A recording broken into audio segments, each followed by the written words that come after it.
YCP చేపట్టిన కోటి సంతకాల సేకరణ, ప్రతుల తరలింపు తిరుపతిలో అట్టహాసంగా జరిగింది. వాహనాల ర్యాలీని తిరుపతిలో ప్రారంభించారు మాజీ మంత్రి పెద్దిరెడ్డి రామచంద్రారెడ్డి.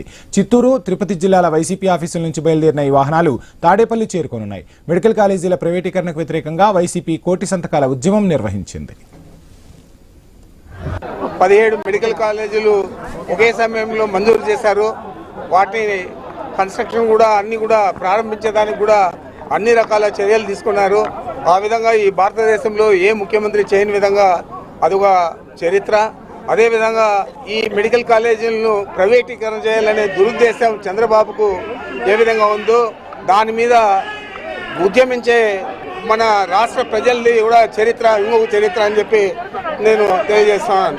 ఎన్నెల్లుడు ఈ విధంగా లక్షలాది మంది ఈ ఉద్యమంలో పాల్గొంటూ ఉన్నారు. రాష్ట్ర వ్యాప్తంగా ఇలాంటి పెద్ద ఉద్యమం ఎప్పుడు రాలేదు.